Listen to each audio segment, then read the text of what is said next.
स्वामीनारायण हरे, स्वामीनारायण हरे। वचनामृत श्री गडडा अंत्य प्रकरण का 22वां। सखी सखा भाव। संवत 1884 में भाद्रपद कृष्णा चतुर्थी 9 सितंबर 1827 को स्वामी श्री सहजानंद जी महाराज श्री गडडा स्थित दादा खाचर के राजभवन में पश्चिमी द्वार के कमरे के बरामदे में विराजमान थे। उन्होंने सभी श्वेत वस्त्र धारण किए थे। पाग में श्वेत पुष्पों के तुर्रे झुके हुए थे और कंठ में सफेद फूलों के हार सुशोभित हो रहे थे। उनके समक्ष परमहंसों तथा विभिन्न प्रांतों के हरिभक्तों की सभा हो रही थी। परमहंस तबला और सरोद लेकर विष्णु पद गा रहे थे। तब श्रीजी महाराज अंतर सम्मुख दृष्टि करके विराजमान थे। फिर श्रीजी महाराज बोले कि प्रेम लक्षणा भक्ति युक्त इस भजन में हरि भक्त का जैसा अंग बताया गया है वैसा अंग तो झीड़ा भाई में दिखाई देता है तथा पर्वत भाई और मूल जी के भी ऐसे ही अंग थे। इसलिए हम अंतर सम्मुख दृष्टि करके विचार कर रहे थे कि सत्संग में अन्य भी ऐसे ही अंग से संपन्न भक्त होंगे और जिसको प्रेम लक्षणा भक्ति का अंग सिद्ध हो जाता है उसकी तो पंच विषयों में आसक्ति मिट जाती है तथा उसके भीतर आत्मनिष्ठा भी बिना सिद्ध किए ही बनी रहती है। तब मुक्तानंद स्वामी ने पूछा कि नरसिंह मेहता तो सखी भाव से श्री कृष्ण भगवान की आराधना करते थे और नारद आदि कितने ही भगवत भक्त दास भाव से भगवान की आराधना करते हैं। इन दोनों प्रकार के भक्तों में से किसकी भक्ति श्रेष्ठ है? प्रश्न सुनकर श्रीजी महाराज बोले कि नरसिंह मेहता, गोपियां और नारद सनकादि की भक्ति के दो प्रकार हैं ही नहीं, एक ही प्रकार की है। और देह तो चाहे पुरुष का हो चाहे स्त्री का, दोनों मायक और नाशवान हैं। एवं भजन करने वाली जीवात्मा ना तो पुरुष है और ना स्त्री ही, वह तो सत्ता मात्र चैतन्य है।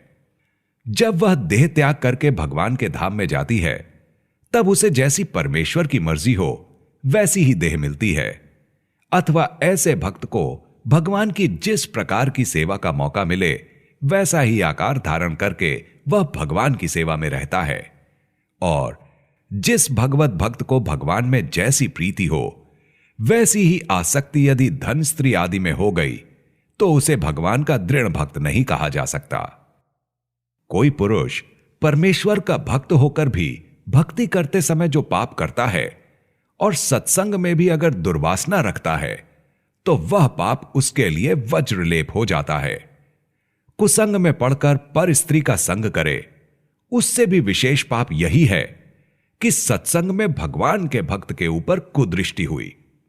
इसलिए जिसे भगवान से दृढ़ प्रीति करनी हो उसे किसी भी प्रकार की पाप बुद्धि नहीं रखनी चाहिए, क्योंकि सत्संगी हरि भक्त अपनी मां, बहन और पुत्री जैसे हैं। वस्तुतः इस संसार में जो घोर पापी होते हैं वे अपने गोत्र की स्त्रियों के प्रति भी कुदृष्टि रखते हैं। इसलिए हरि भक्त के प्रति जो कुदृष्टि रखता है वह तो घोर पापी है और उसका छुटकारा कभी भी नहीं हो सकता।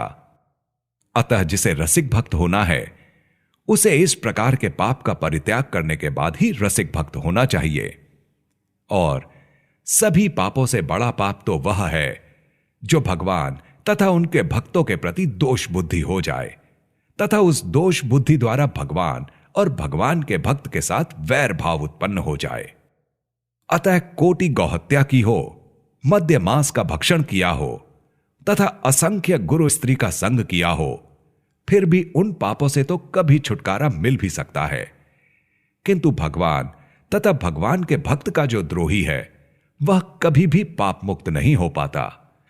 यदि वह पुरुष हो तो राक्षस हो जाता है और स्त्री हो तो राक्षसी हो जाती है। फिर किसी भी जन्म में ऐसा जीव असुर मिटकर भगवान का भक्त नहीं हो पाता। और जिसको भगवान के भक्त का द्रोह करते हुए परिपक्व द्रोह बुद्धि हो गई हो तो किसी भी स्थिति में उसकी द्रोह बुद्धि नहीं मिटती। परंतु यदि वह द्रोह करने की प्राथमिक स्थिति में हो और यह मानता हो कि भगवान और भगवान के भक्त का द्रोह करके मैंने घोर पाप किया है, अतः मैं तो अत्यंत नीच हूं तथा भगवान एवं भगवान के भक्त बहुत बड़े हैं। इस प्रकार जो उन दोनों का गुण ग्रहण करता है तथा अपने दोषों के प्रति सतर्क रहता है, उसने चाहे जितने भी पाप किए हों, उन घोर पापों का नाश हो जाता है। और भगवान अपने भक्त से द्रोह करने वाले पर जितने क्रुद्ध और दुखी होते हैं, उतना दुख उन्हें किसी अन्य पाप से नहीं होता। जब वैकुंठ लोक में जय विजय ने सनकादिक का अपमान किया, तब भगवान तत्काल सनकादिक मुनियों के पास आए और उनसे इस प्रकार बोले कि आप जैसे साधुओं का जिसने तिरस्कार किया, वह मेरा भी शत्रु है। इसलिए आपने जय विजय को शाप देकर बहुत अच्छा किया। यदि आप जैसे भगवदीय ब्राह्मणों का द्रोह मेरा हाथ भी करे, तो मैं उस हाथ को भी काट डालूं, तब दूसरे की तो बात ही क्या। यूं भगवदीय संतों के अपराध रूपी पाप के कारण जय विजय दोनों दैत्य बन गए। इस प्रकार जिन्होंने भी भगवान के भक्त का द्रोह किया है, वे सब उच्च पद से गिर गए हैं। यह बात शास्त्रों में प्रसिद्ध है। इसलिए जिसे अपने आत्म कल्याण की इच्छा है, उसे भगवान के भक्त का द्रोह नहीं करना चाहिए। यदि जाने अनजाने में उसका कुछ भी द्रोह हो गया हो, तो उसके पैरों में पड़कर उससे प्रार्थना करके वह जिस प्रकार प्रसन्न हो, वैसा ही आचरण करना चाहिए। इति वचनामृतम। इस प्रकार से श्री गडडा अंत्य प्रकरण का 22वां वचनामृत पूर्ण हुआ।